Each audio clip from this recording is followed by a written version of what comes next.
So while we're talking about LeBron, has LeBron changed the way we think about what's possible for an athlete's career length? Or do you think this is a one-off? I think it's a one off. I don't think somebody, producing at his level and playing for this long we'll see for a while. Especially at his age. So I think it's a one off. I don't think it'll be replicated like this for a while. So Yeah. So I was wondering how y'all were going to take that, because I want to go back to what you said, Steve. Because he didn't go out there every night trying to score 40 like Anthony Edwards, the toll on his body is different because and that allows the longevity. So when you look at John Morant wanted to dunk on everybody, tried his best to dunk on everybody, paying for it.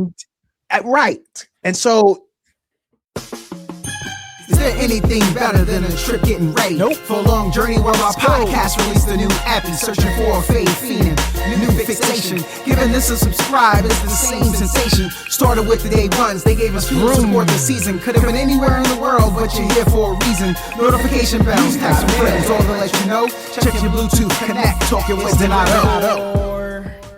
Welcome in, everyone. Yeah. I can't wait to get this started today. I titled this one Madness Abounds, but I really meant that about these two guys that's on with me right now. Yo, Steve, Coach, what's up, man? Y'all feeling good? How you guys? Yeah, feeling great. Feeling gravy. Hey. Much madness. So I want to just get started. Yo, this first one, KD keeps bugging everyone about Steph's birthday. Meanwhile, he's the only one not invited. Yo, Steve, I think KD needs to understand Steph is a non-confrontational dude. So anything he does, whenever Steph does something and he invites Draymond, he knows I can't bring KD and I'm not going to bring KD. And I think that's the problem. He doesn't understand that, KD. He thinks Steph is the leader and is going to take up. But shouldn't he remember that when he was back in Golden State, when they was having a little dust-ups on the sidelines and Steph did the hey, I'm going to let y'all work that out thing. Am I right? Yeah, he's very passive. He seems very chill. He's like, hey, whatever is going to happen. And yeah, I mean, time to change though. It's been a long time since they've been on Gold. I don't even remember the last year they played together on Golden State. But Steve, I think Draymond is that petty dude that will remember all that stuff and 100% and want to irk. So when KD rolled through, he might want to irk him and be like, "Man, we could use you this year. You shouldn't even have left." Like something off the wall that he shouldn't say. And Draymond and Steph They've never left. They've always stayed the same. As many times as we thought Draymond was going to be done, I thought he was done at least 3 separate occasions. Steve Kerr brings him back every single time. Yeah, I mean the pettiness has not stopped. The play on the court remains. I'm not going to say dirty, but you got a couple new people taking his spot in the NBA. The dirty plays. But I mean I think Katie's tripping. Like it's not that deep. But him and Steph are a lot closer. They've been apart for so many years. Granted, I don't know how often KD and Steph hang out together, but Draymond and Steph are together 162 games out of the season for how many seasons since KD's been gone? So it makes sense. Let me back up to something you said there, because it makes me think Draymond's role is the enforcer on the team. Yes. And if you think about, we know in this league, there haven't been a lot of small guards that have been dominant. If I say Isaiah Thomas, well, that dude's from Chicago. He won't born with a silver spoon in his mouth like Steph. And if you remember, he would mix it up. He'll go punch somebody. Steph's not like that. So Steph needs an enforcer since he's the lead or the alpha, because there's no one else to really have his back. They never really had like a center, a tough guy center. And I think that's another reason why they keep Draymond around. Do you agree with that? Disagree? Why they keep Draymond around? I believe that's his role. He's like the enforcer, the hooligan. He's not quite the Bill Laimbeer, but he's been a staple. He's been a plank holder of that championship team. Him and Steph are the only ones left, right? Yes. I don't think anyone's left. And so I think he provides that veteran presence. There's probably more going on in that locker room that we see publicly, because on the surface, you just see a guy who's averaging, I don't even know his average here, 7 points a game. Like his stats are not crazy, but he provides leadership and he provides that force, that veteran presence. And for some reason in NBA, man, that goes far. That goes a lot farther than maybe it should. You've always heard the thing that NBA players are two things: smart, because they know these digits make me money, so I can't be breaking my hand fighting a dude. That's the first thing. And here's the second thing: it's all hold me back guys. They ain't tough guys. They hold me back guys, and they don't really want to fight. But Draymond is that kind of dude that might fight. I mean, he didn't do it with Artest, but like he might fight. The reason I say that, Steve, is I used to live in Indianapolis. And I'm not a big soccer player. I started late in life, like as an adult. But I was doing some indoor soccer with these dudes who like picked me up. And I was the heaviest. I was in shape, but I was thick. I was solid. I was the enforcer. And you know what? I did relish that opportunity, because when I came running in with 210 pounds towards other 130, 140 pound soccer dudes, they did flinch. And I knew that. And I played to that. So it kind of gets in your mind when you're the enforcer. I'm not saying it's right, but I did do that, and my team leaned into it, and that was my role. And I you know me pretty well. If I got to throw these, I throw them. So there was something behind the enforcer. That's what I think. I mean, the players look for him to do that if they know that he's that sacrificial guy. Like in hockey is a good example. You have a dedicated enforcer in hockey, but those guys don't get a lot of minutes. They come in, they bang, bang, bang on the boards, and then they're out. Draymond's still getting some pretty decent minutes this whole season. Right. I just look at it. He's averaging 27 minutes a game. That's a lot of minutes for a 30 whatever he is, 35, 36, 37-year-old guy, man. Yes, sir. Yes, sir. So he's still, I just looked at it. He's 8.5 points per game. So that's what he's averaging. It must be something, he is, I still think he is the dirtiest player. It's hard to find a lot of people to take that, but you got the Grayson Allen. You got what's his name? Dort. You got Dort, who's an up and coming dirty dude, and that guy Dylan Brooks. He's another one that's creeping up to be a dirty player. They're the next generation of Draymonds. Outside of that, I don't know how far they're down. I can remember. I could never do that in basketball. I love the game too much. I'm with you, man. And especially those guys who are 6'4", 6'5", just you're gonna hurt someone, dude. Like I don't know how you do it. No, I could never do that. Not the game I love. And let me just tell you this, Steve. I won't checking people into the boards because it was indoor soccer. I wasn't checking them into the boards, but I'm gonna run up on you, and hey, play within the rules. I was very athletic, so I knew I could out athlete these dudes. And I'm in my mind, man, I could steal this to you, and I might come in hard to steal it. So you kind of lean into I've seen some adult indoor soccer as my son plays. You ever heard of So5? It's indoor soccer, smaller ball, games fast. But watching the adults play, man, they get physical on those small courts. You understand? I do, and I know the rules of soccer. You play within your limits, but some of these dudes, I know you're not supposed to extend your arms, but some of these guys, man, it gets rough. I hate that though. I hate that. I brought my body. I don't like the arm checks. I can't. You can't extend, yo. Right. Just play the ball. That's it. It's that simple. Okay. Hey, I saw this list.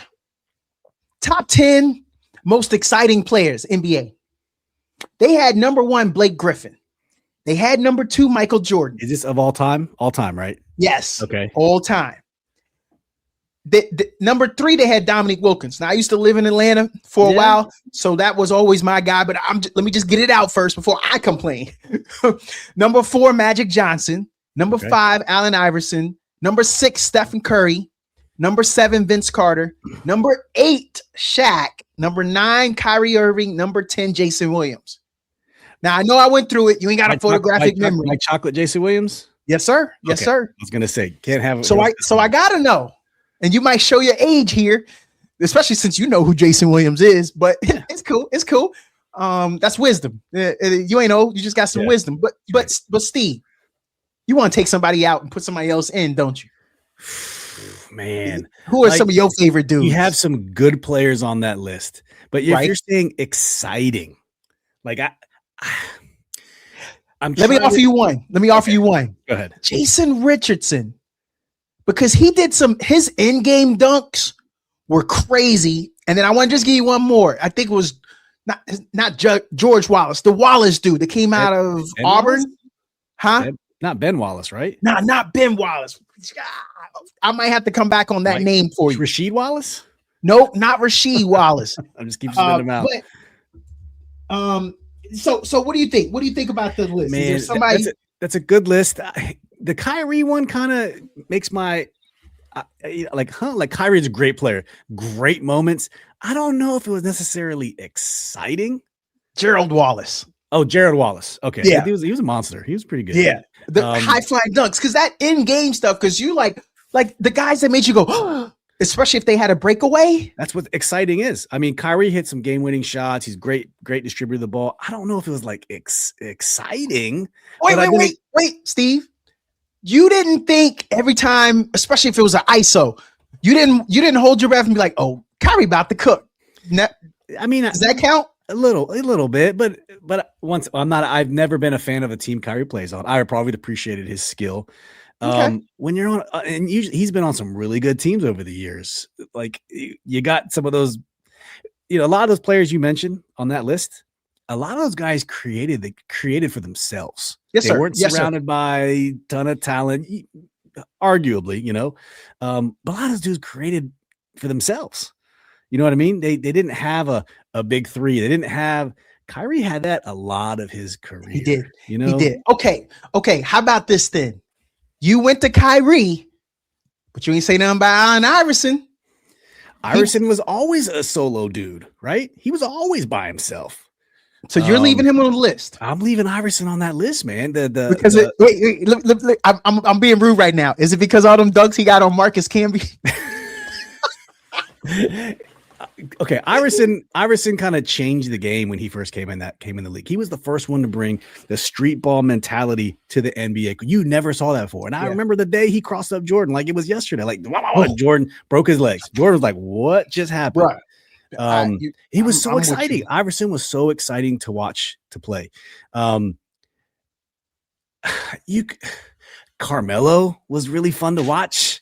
Carmelo was a great person to watch. Kobe Bryant was fun to watch. Kobe Bryant was so Carmelo exciting. Was exciting though, Steve. You were excited. Okay, no. Were you excited because you thought he might drop a double nickel? Yes, I like watching him play because he was fun to watch. I'll retract that statement. I wouldn't say he was exciting. He was fun to watch. Kobe, on the other hand, was exciting to watch. Kobe Bryant, because he mimicked Michael Jordan and all of his movements. That was fun to watch. He was the next generation of Michael Jordan. I'm trying to think who else would justify the. How about Stevie franchise? The franchise, Georgetown, right? No. University of Maryland, excuse me. University of Maryland. He's Steve a Turk. Francis. Yeah, I don't know why. I was thinking of Iverson still, right? Iverson was a Georgetown guy. But Stevie Francis, he was fun to watch. Not as fun as those other guys, I don't think. I mean, Stockton was fun to watch. If you like, if you like distributing of the ball, it depends what you like, man. Derrick Rose. Prime Derrick Rose before he got injured was nasty. Yes, sir. With reckless abandon, he attacked that rim. Nasty. Prime John Wall.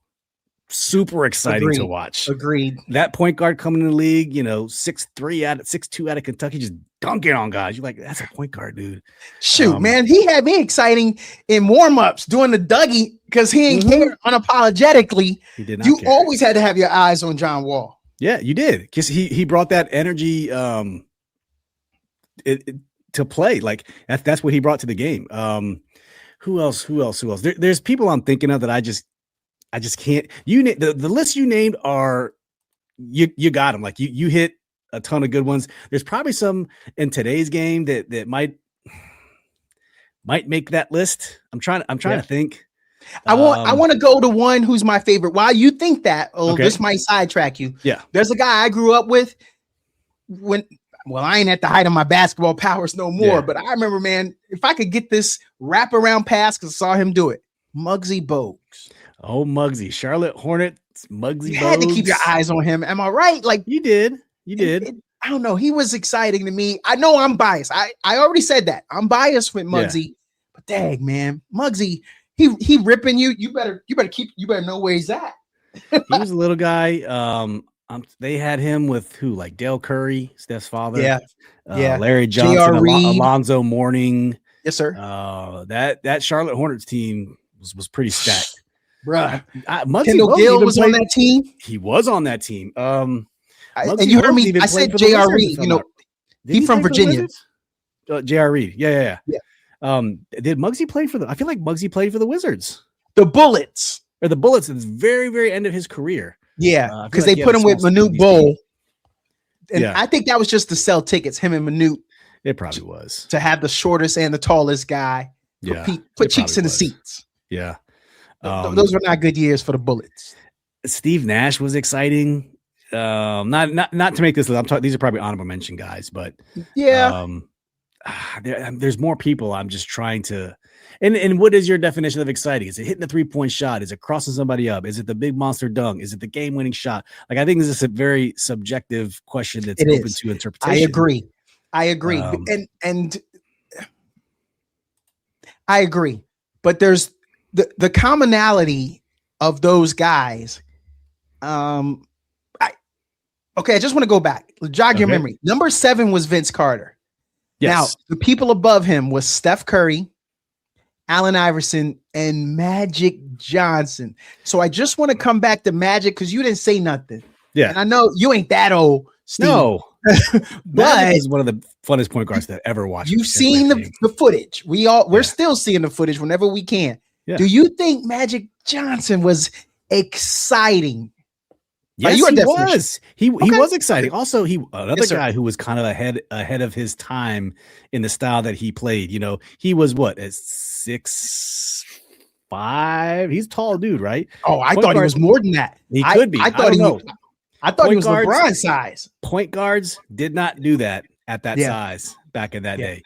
And this is portrayed pretty well in that series. I forget what it's called. Last Dance. No. Is it the show on like HBO or Showtime where they show like his life?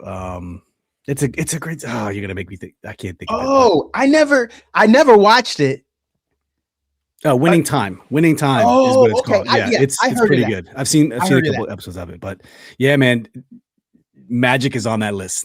No questions whatsoever. Hey, 6'9" is what Magic Johnson was. Dude. Yeah, so that's 6'9". LeBron.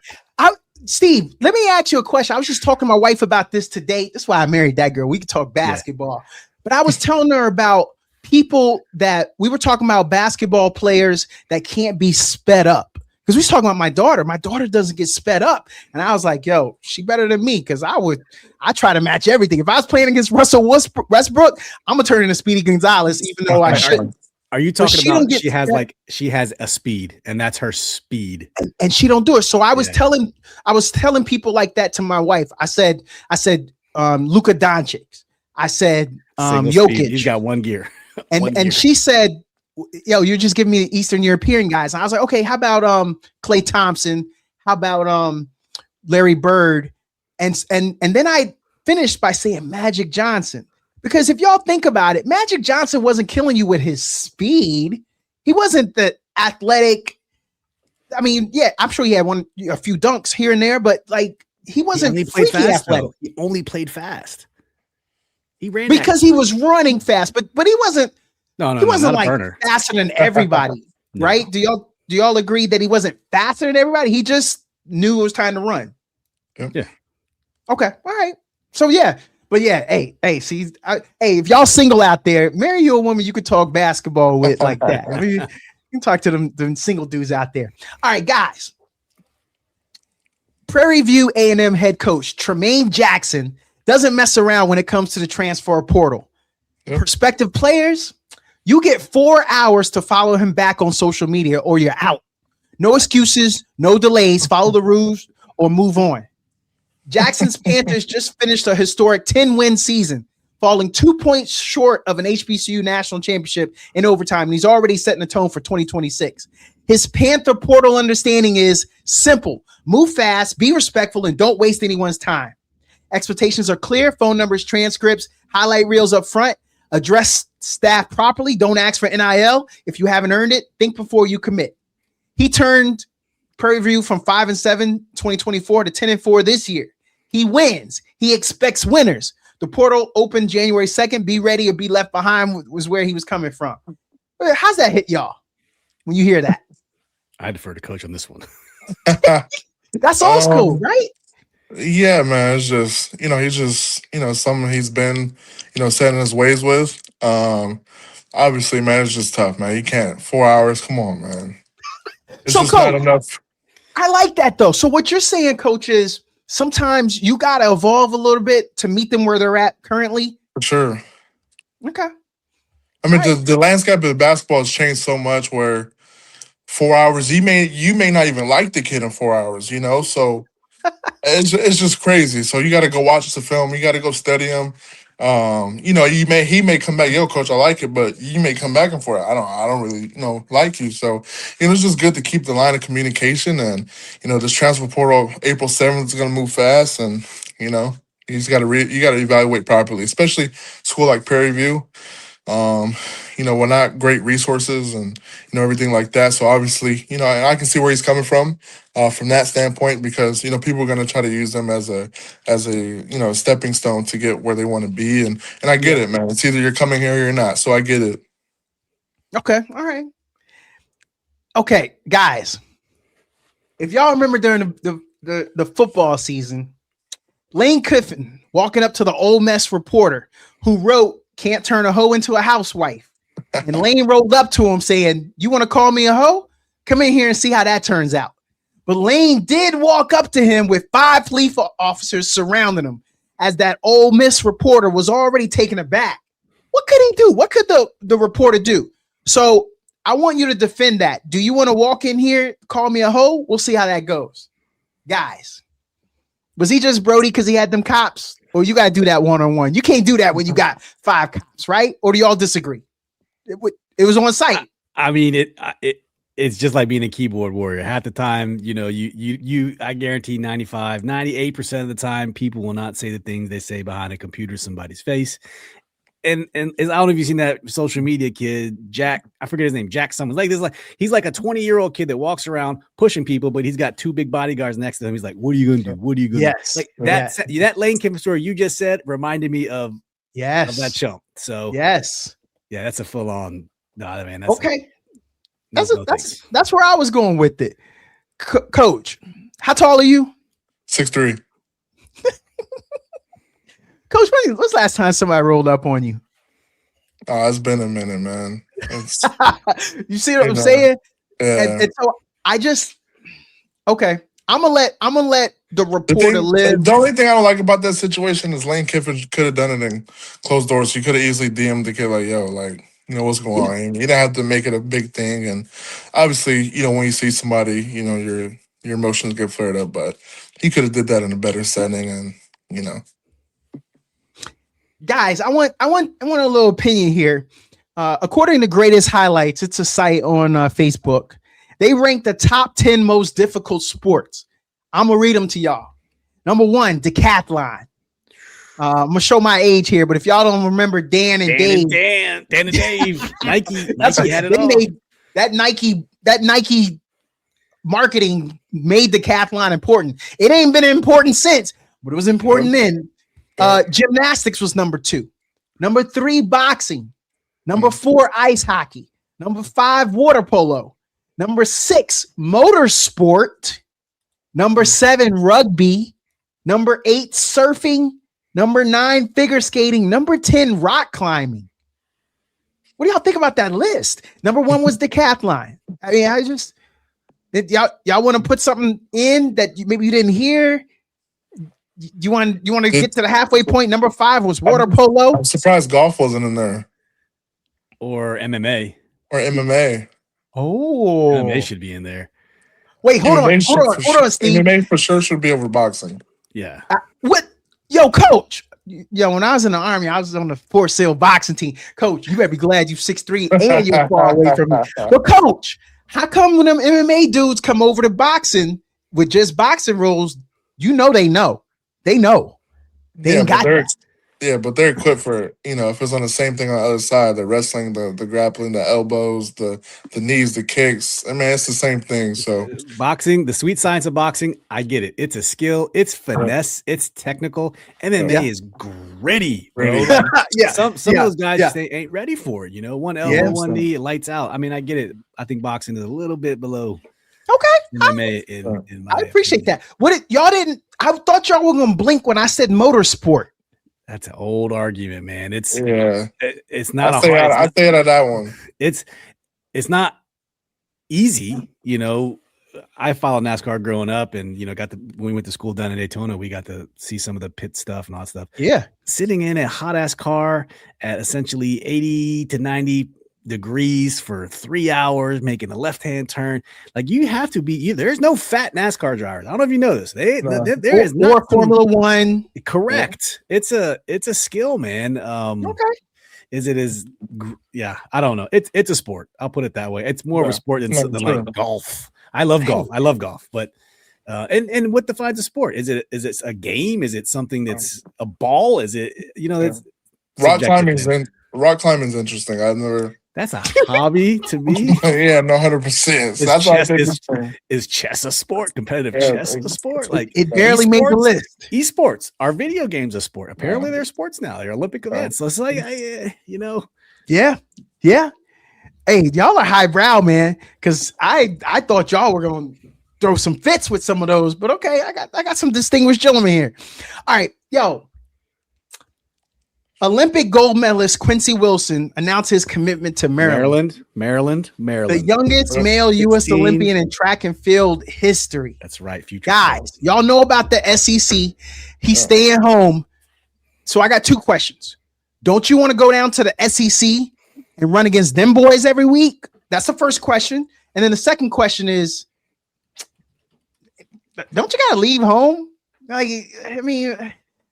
Why you got to be Superman and try to lift the Terps to the national title? You ain't gonna win no national title in track in Maryland.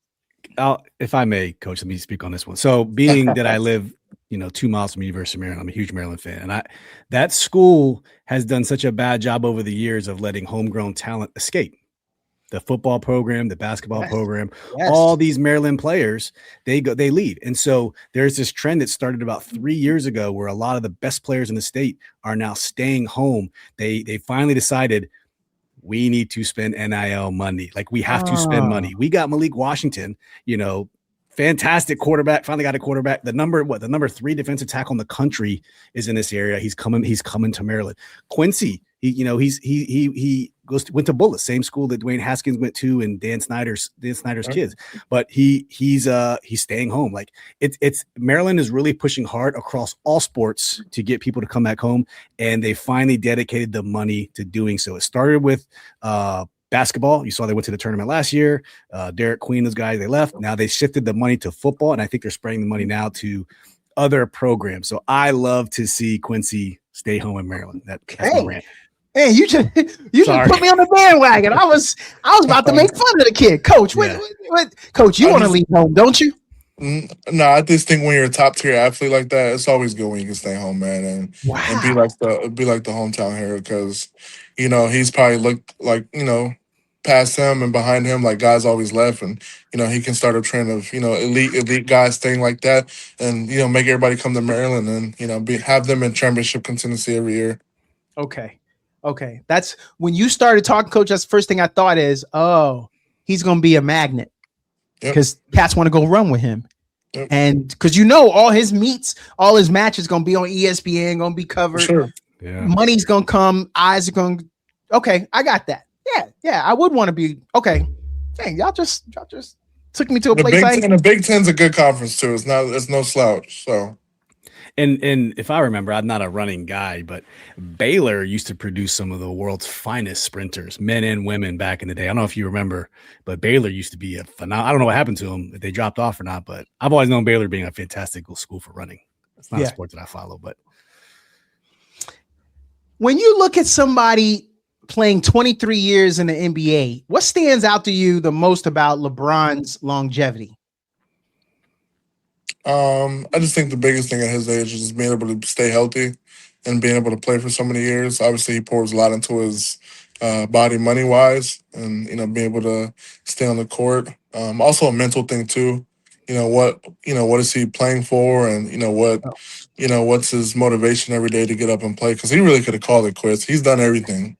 Yep. So for him to keep playing and going out there every night and still producing, it's a high level, not what it used to be, but it's a lot higher than a lot of guys level in the NBA, which is still good for his age. So yeah, man, it's just longevity for him and staying healthy is crazy. Guys, is LeBron looking over his shoulder? If you look at these lists, I just saw one the other day of the fastest guys to score, and Anthony Edwards made that list. There's only 4 guys. But Kevin Durant's on that list, and Kevin Durant is still playing. And if there was no LeBron, I think we would be talking about Kevin Durant as a different dude. Of course, the scoring ability, but I think if there was no LeBron, we would appreciate Kevin Durant so much more, and the longevity of Kevin Durant. Do y'all think he's got to go put some of these records away so that no one can touch him? Because Steph's still playing. He's hurt right now. Steph's putting up numbers. I always said Steph can continue to play if later in his years he doesn't mind coming off the bench and just being the 3-point dude, especially at the end of the game. But he ain't got to pay 30 minutes. And I think he's got the type of temperament, attitude, if he wants to. Do y'all think LeBron's got to put some records away? I don't. I mean, LeBron's played 500 more games than the guy. I don't know how many. He's played a lot more games than Kevin Durant. And LeBron was a all around. LeBron wasn't a 35 point per game type of guy. LeBron did it all. He passed. He rebounded. Probably passed more than he should at times. But Kevin Durant was a little more, I'd say, narrowly focused in his game. And I don't think, like Coach said, I don't think Bron needs to chase anything, man. I think he's accomplished everything he needs. If he wants to stay for another year to wait for Bryce to probably be on the Lakers in some way, shape, or form, I don't know what else he's still playing for, because like Tom Brady, he dumped everything in his body. It's impressive how healthy it is. People are joking about the flopping. I mean, we all seen it. It's obvious. And he does cherry pick. His new style, though, is cherry pick. Oh, that's an old man ball right there. That's an old man ball. I have not seen that from LeBron. I've only seen that like in the last 2 years. This last year, really bad. And maybe that's just a sign of his age, but maybe it's time for him to hang it up soon. I don't know. Get 2 baskets. That's 4 points. That's the difference. I won't say this about KD, though. What was that? I think people do underappreciate KD for how good he is, though. And I will say that. And one of the greatest scorers of all time is 7 foot. And, I think a lot of people just want to see him win. And obviously, if he didn't have size 18 feet, he probably would have, a different discussion. He's hit some big shots, but, stuff like that's held him back. So I think he's definitely super underappreciated for sure. I agree. I thought so. He's one of the guys that, we talk about coming home. He's the one because the Wizards were trying to get him multiple times. Every time he wanted to be a free agent, he goes, I don't want to come home. Like he knew well enough that I don't want to come home because there's probably not a whole lot of good things for me at home. Because he's a PG kind of guy, Maryland. So respect to KD, man. Love his game. Love him. So while we're talking about LeBron, has LeBron changed the way we think about what's possible for an athlete's career length? Or do you think this is a one-off? I think it's a one-off. I don't think somebody, producing at his level and playing for this long we'll see for a while, especially at his age. So I think it's a one-off. I don't think it'll be replicated like this for a while. So yeah. So I was wondering how y'all were going to take that, because I want to go back to what you said, Steve. Because he didn't go out there every night trying to score 40 like Anthony Edwards, the toll on his body is different because that allows the longevity. So when you look at Ja Morant wanted to dunk on everybody, tried his best to dunk on everybody. He's paying for it. Right. And so I think you got to have the mindset of longevity. And I'm not saying LeBron had that when he was 20, but it just seemed like his game, like it just worked out perfectly for him. And that's why I was saying that's why I think he was able. One last thing though, Steve, you brought it up. We talked about him. We talked about Brady. Ain't nobody trying to put that amount of money into your body, right? Like we all trying to get Bentleys and Ferraris, Gallardos. Yeah. But take care of your body, man. It'll take care of you. I remember hearing about Kobe, that when the game was over, everybody going to the club, Kobe is staying trying to get shots up and things like that. That's right. A lot of guys are not like that. A lot of guys aren't built like Kobe was to stay after. And I think that's another reason that nobody's going to want to put that type of money into their body like LeBron. I honestly don't think so. Because, okay, so check this out. Because here's the thing. So LeBron, I like that little documentary movie, the LeBron movie. I love that, by the way. But he been booed up since high school with Savannah. Yep. So he's not going after the game. He's not trying to rush to the club like Iverson was and dropping all that money. So you're not hitting the ice bath. You're not taking care of your body. In fact, you're probably hurting it a little more because you're doing shots. You're staying up late, getting minimal sleep. Yep. And I saw a lot of these dudes, they not trying to get booed up that early. So they may not figure it out until they're 27, maybe 28. And then they're like, oh, let me settle down. Let me slow down. But you done messed up 5, 6, 7, depending on when they came in the league, almost 7, 8 years of not taking care of that body. Do you all agree with that? Yeah, I just think who is it? Zion right now is like a perfect example. Oh man. Ultra skilled guy who's super talented and almost had everything at his disposal and eating habits and not taking care of his body. So that's a big example. And I would kind of wish his team's super young, so he doesn't have a veteran on his team like to take him under his wing. He's kind of a veteran, so that's a perfect example of guys ruin their careers kind of. Yeah. And maybe getting settled down so early kept him grounded, where he's not out staying late chasing the girls. He's got a wife at home and his place is at home, and maybe that kept him out of trouble. He ain't running the streets. He's focused. And another thing I just looked up here a second ago. So LeBron James is about to break the NBA all-time games played. He has 1609. Robert Parrish has 1611. So he's 2 games away from breaking the all-time games played. And he did it. He did it 23 seasons. Parrish did it in 21 seasons. So Parrish is a little more impressive. He did it 2 less seasons. It just shows you the testitude that Parrish did. But I just thought I'd throw it out there. I don't know if that's what LeBron's trying to cling on to, but and there's no more active players on this list at all. They're all retired. I mean, Dirk, Vince, Kareem, Stockton, Malone, Garnett, Jason Terry, Duncan Kidd, Reggie Miller. Chris Paul is the next closest one, but he's at 1370, and I don't see him getting up to ain't nobody bringing him back 300 more games. Yeah. Nope. So nope. Yeah, very impressive though. Oh, for sure. What part of LeBron's career arc feels the most underrated when you look back over 2 decades? Should he have had more MVPs? Should he have more rings? Should he have scored more as an alpha dude? Where in the career arc feels the most underrated in y'all's opinion when you look back? Like he could, if he wanted to, what I meant about the scoring, like if he wanted to, he could have, especially those Cleveland years, he could have won the scoring title every year if he wanted to, and we wouldn't have blamed him. Yeah, I think just thinking back to the Miami Heat when he's with D Wade, I just think he could have scored a lot more for those guys, but he's super unselfish.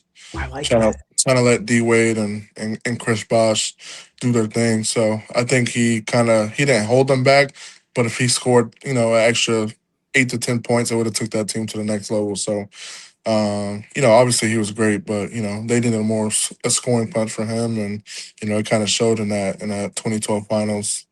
When they played the Dallas Mavericks. Yeah, DeAndre. Oh, sorry. Go ahead. No. I'm just talking out loud. I just want to clarify. You said underrated point arc of his career. Is that what you? Okay. Yes. Like when you look back at something, you're like, you know what? He probably could have had the assist record if he wanted to, or he he would have won 2 or 3 dunk titles, or something. That would have been cool too to see him in the dunk contest. Like, he's a explosive athlete that never, obviously, all the superstars, don't play in that, but him, it would have been cool to see him in a dunk contest with his athleticism and how big and strong he is. To me, Doug, to answer your question, I think it's his underrated, his return back to Cleveland, his home state, and he won them a chip. That's a pretty cool thing. Yeah, he left them. I'm taking my talents to South Beach, blah, blah, blah. Won a chip with Miami, but he came back to Cleveland and he actually delivered a ring to that city.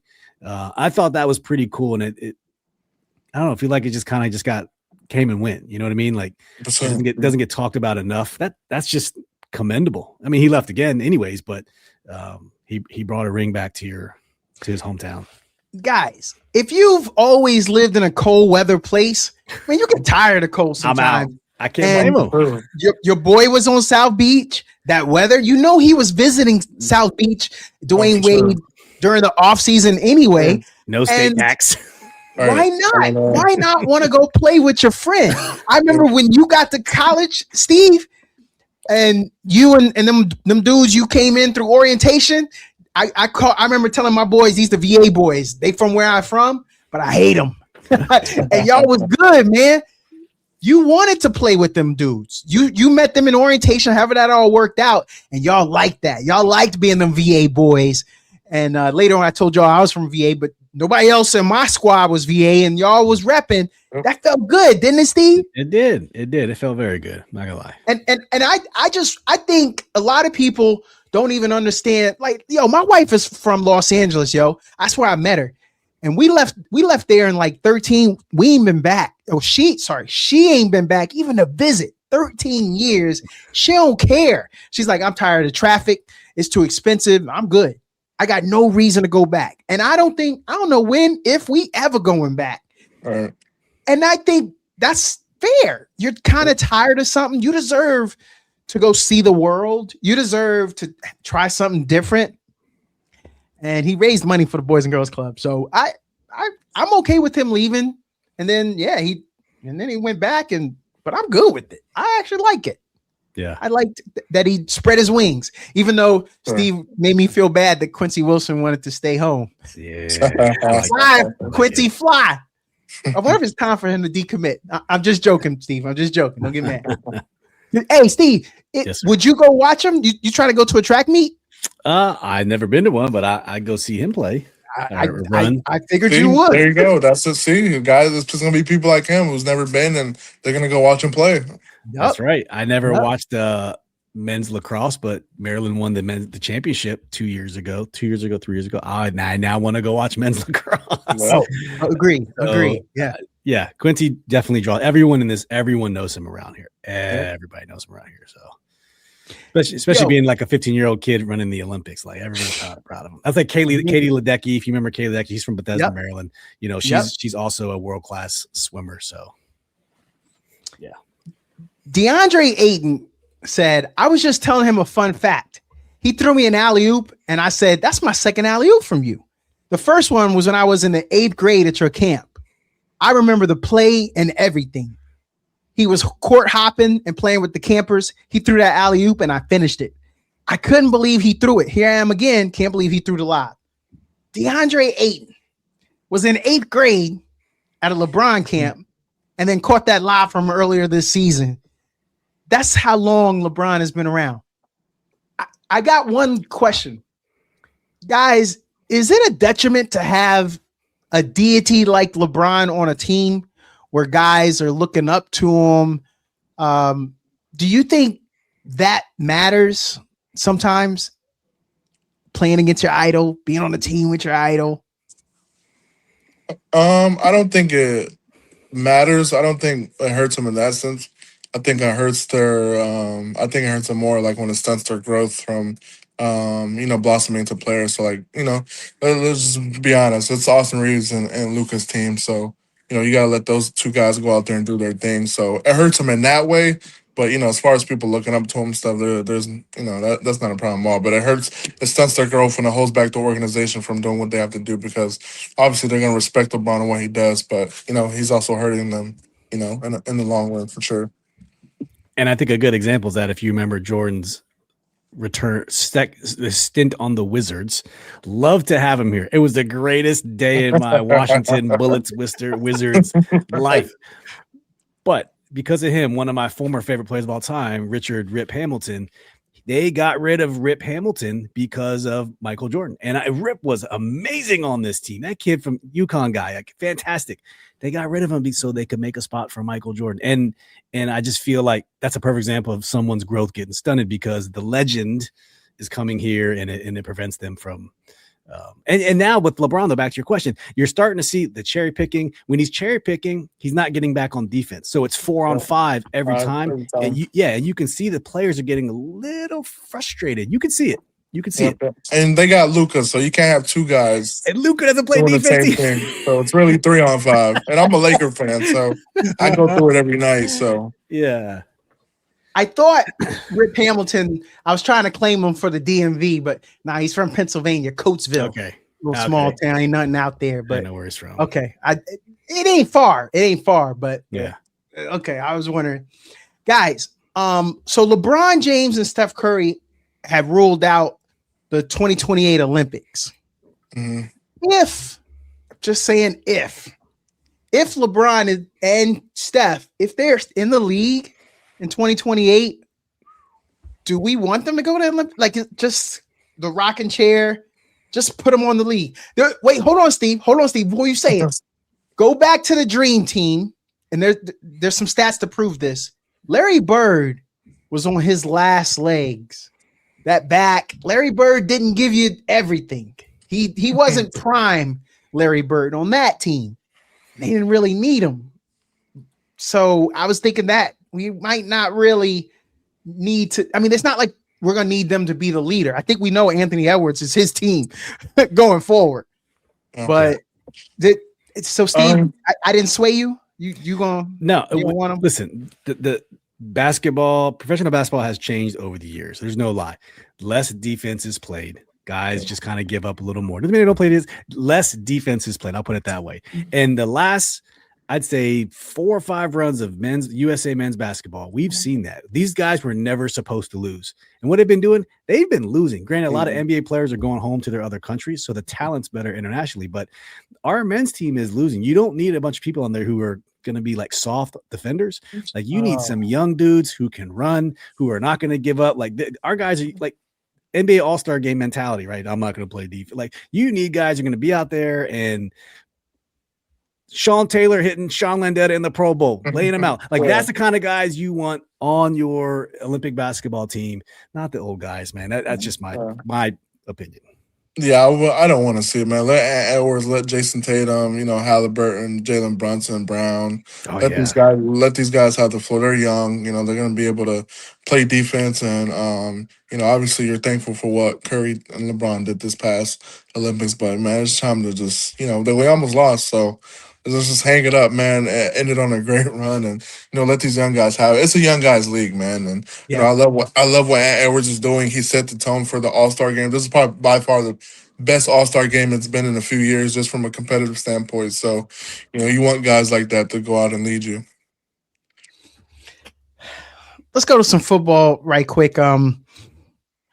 When the WWE came to Madison Square Garden, Abdul Carter, Kim Scatterbo, they were in the mat in the ring, and Cam pushed the guy after his gruesome ankle injury. Yo, are y'all okay with that? Let the young guy live, or nah, bro? You can't be doing that. Where did y'all fall with that? Yeah, stuff like that is tricky, 50-50. And I'm sure the organization was upset, but also same time, man, these guys love that stuff, and being able to go out there in front of everybody and and enjoy something that you love, man, you can't beat it. So I can see it's 50-50, but obviously, the organization has priority over you, and you're the starter running back of the organization. So you probably should have set that one out.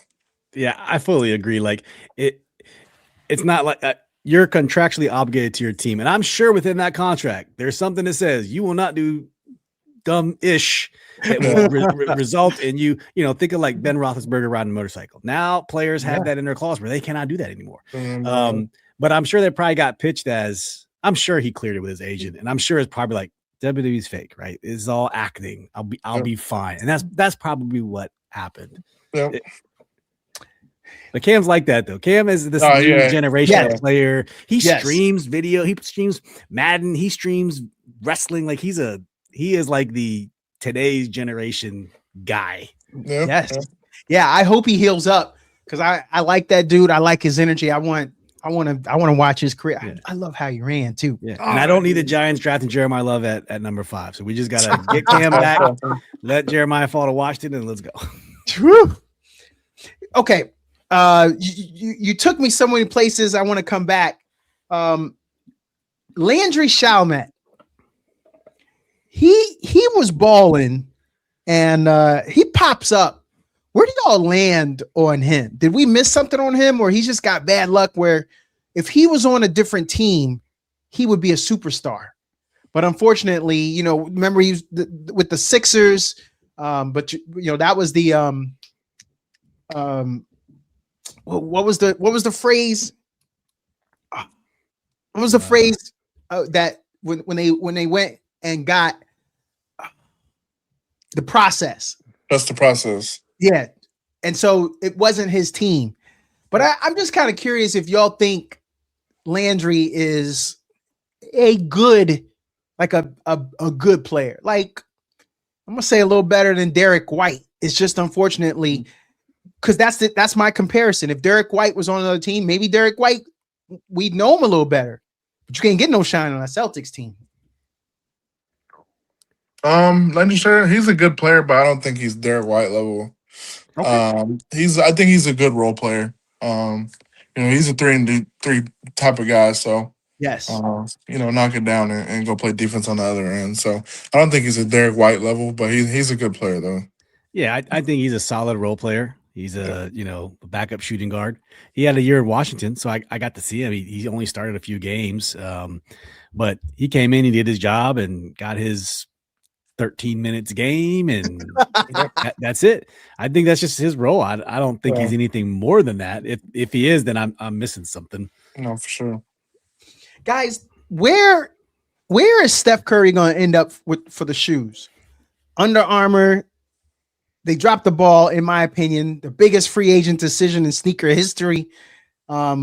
Is he going to join Jordan's legacy, team up with LeBron's brand, or maybe another shoe company will benefit from the impact that Steph could bring to their brand? His next move is going to shake up the sneaker world. Y'all got any inside info? What can y'all tell me? Who's got their ear to the street? I'm not a sneakerhead, but I got to know where this dude is going. Yeah, I think he's going to end up with Anta on Kyrie's side, or he's going to end up with Nike, one of the two. Yeah, I'm not into the basketball shoe thing. I've only read headlines about it. The only thing I read is the Anta thing or Nike, but it's all rumors. Yeah, no, 100%. But I don't know. I am not diverse well enough to speak on this, but where he should go, I mean, you can't go wrong with Nike, right? No, does anyone wear Adidas anymore? I don't know. Who Adidas have anybody? Adidas actually pretty. It's a hot thing, man. James Harden, Anthony. Everybody just buys the James Harden, Anthony Edwards shoes. Okay. Yeah, I like that Edwards shoe. Or not just going on your own, man. The Currys, man. Go do your own thing. I don't know. He's got the money, isn't he? He's actually Patrick Ewing did it. Did he? Okay. Ewing had Ewings. I got about 2 pairs in there myself. Ewing did it. Why don't you? Yeah. Guys, I want to go back to one thing y'all said. So the WBC ended. The coach was asked, the USA coach was asked after the game if he should have brought in perhaps the greatest closer that we have in the league right now. And he responded, the Padres didn't want me to bring him in for a tie game. We lost that game by 1. It was a tie game. Coach, you said that the organization But we trying to win this WBC. Hey, All the not- players on the team, they ripped off they medal. Nobody's happy about second place. Venezuela, they want to go against Trump. So Venezuela wanted to beat USA at something, and they did. Like, we needed this, right? Come on, guys. Yeah, I think for like your country, I mean, I think all best got. I mean, you got to just play who's gonna win, and especially in a 1 point game like that. And that's like bragging rights. That's country rights, and we got to prove we're the best in the world, and you got to play the best players. So obviously Padres made that decision, but yeah, I think he should have played them against it. I get why does his team have a say in that at all? Is my question. Why? Because it's so early in the season. They kept telling coach, hey, don't blow out his arm, don't use him too much. So it's that. It's because everyone's not supposed to be ready yet. Yeah, I get it. But this is almost the closest thing you can get to like the Olympics. You know what I mean? Yes, sir. Yes, sir. I don't know. If you're gonna agree to do this, then you should just be allowed to do it. Yep. I mean, you don't have any NBA teams controlling anyone's minutes in Olympic basketball, do you? I don't know. But you got to go all in to win these things, man. Yes. The dude probably would have wanted to do it too. So, guys, I don't know. I didn't know that. Yeah. So Giannis refuses the Bucks' pitch. They pitched to Giannis, according to ESPN today, that he should be shut down for the season. We ain't gonna get nothing out of you, especially we try to keep you healthy so we can maybe get rid of you in the offseason. He shut that down. But should he have shut that down? To be shut down, or should he have not shut down about the shutdown? And I'm so curious here what y'all's take is on this. It's just tough, man. He's a competitor. He wants to go out and play. Obviously, he's not one of those guys who wants to, the organization to go tank, and he's said that multiple times. So, it's kind of a tough deal. If they wanted to send him out, they should have sent him out. They should have traded him at the deadline, and now they're trying to send him out now, which he refuses. So, and obviously, they probably wanted to send him out so he won't get hurt, and obviously he just pulled his hamstring or something, so he's out a few weeks. So, I can see it both ways, but. I'm not mad at Giannis for wanting to play. Yeah, I'm not either, but it has a little. I don't know how much they're tanking because they're not doing well, but they're not doing like bad. I mean, they're not doing terribly bad. Yeah. They're probably going to get like a top 12 pick, I guess. If you do the stats, they're sitting at 11th in the East, 28-40. For reference, they're 13 games ahead of Indiana, who's at 15 wins. They're at 28. So it's not like they're tanking for a lottery pick, but I don't know what unless they just feel that the season is lost. I don't know. This has like Raiders Max Crosby vibes. Like, and the next thing you know, Max Crosby the next week after they shut him down, it's picture of him video of him playing basketball, perfectly healthy. So I don't know. I'd be kind of pissed. You're a competitor, man. Those guys just want to play. Like they don't care about the politics of it. They just want to play. So. Here's my last thing.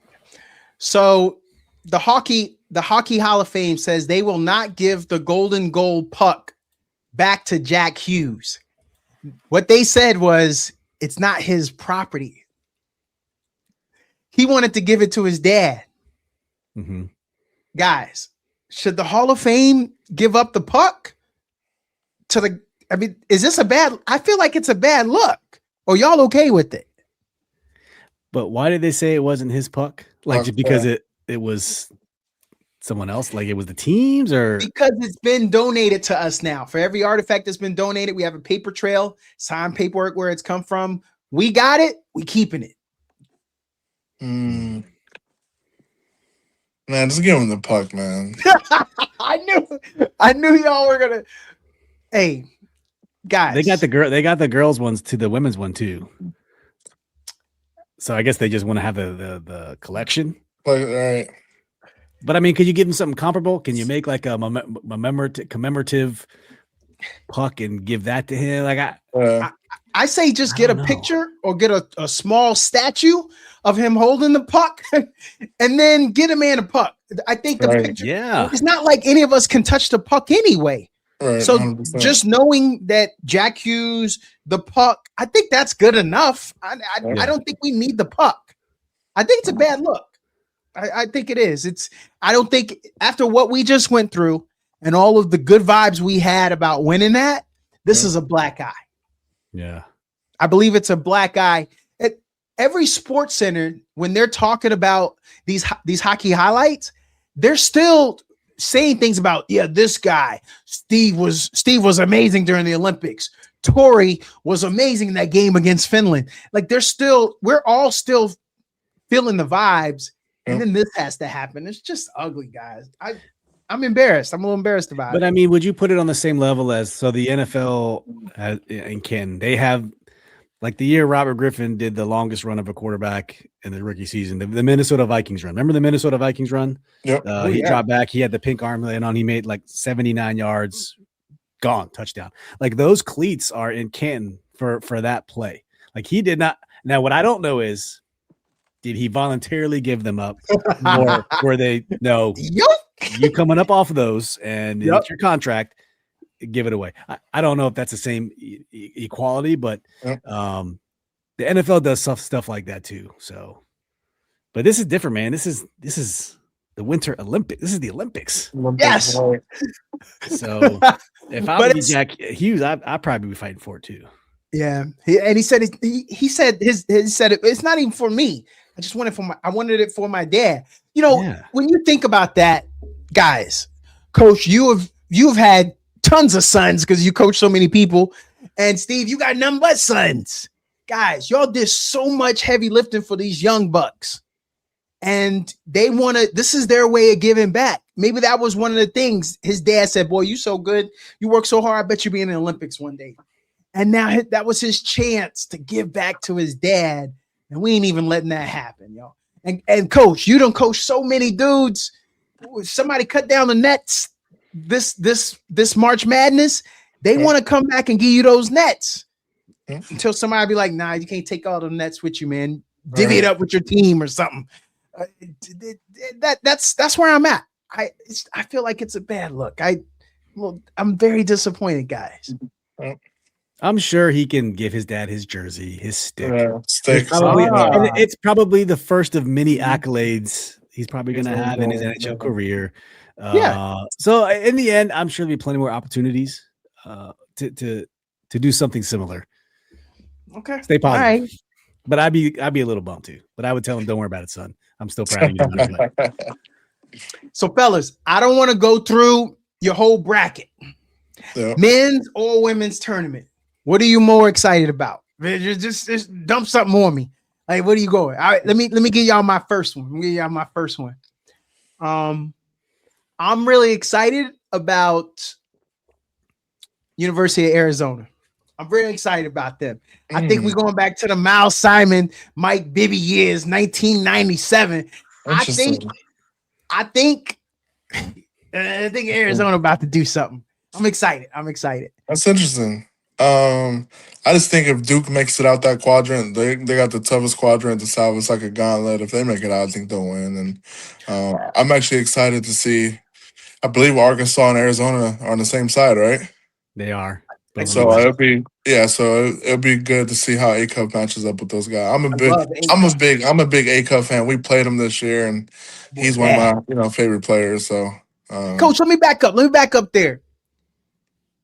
Duke ain't got no point guard. The point guard hurt. Oh, they got Caden. They got Caden Boozer. They got show up. They got another 5-star to come in. The guy is only on that team because of his brother. He's not bad. He's not bad. Future wizard. Okay, so Coach, have you ever coming into this season, we all knew it was about his brother, and then Caden came along. Well, I coached in the prep world, so I knew it was always all we knew was the big brother, but the little brother wasn't bad, but he shouldn't have been as decorated as his older brother was. But he's good though. You're feeding your older brother. If you smart, I'm a point guard. I've always played point guard. Yeah. And I know, man, you gotta feed them hungry dogs because they gonna make you look good. You're gonna get them assists because them boys are buckets. And he's always been with his brother. So I'm always the winning point guard. I'd be like, hey, I don't win 2 state championships. Yeah, because you were playing on the same team as your brother. I mean, That's people what- that's forget too. Cooper Flag's supposed to be on this team. He reclassed up, so people really caught a break this year. Whoa, man, that would have been ugly.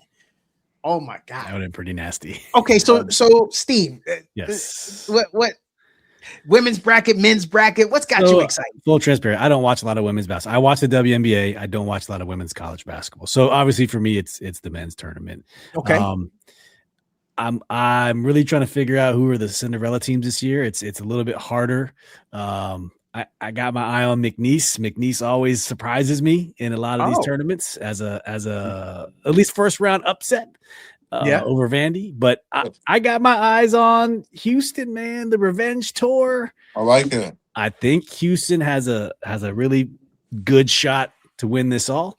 Yes, they do. I just think they've been so close for so long. They got a good defense, and I'm hoping that's what pushes them all the way through because I got Houston in my bracket. So Duke versus Houston in the Final Four. That's the match we got, man.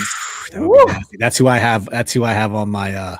Duke. left side. Duke folded last year. Against Houston, and Houston went to end up going to the championship. So Yes. this gonna be good. This year's good, and I think for women's, I'm gonna go UConn. I think Gino and Ozzy and Sarah Strong and all those girls are gonna go good. So that's my women's pick is UConn.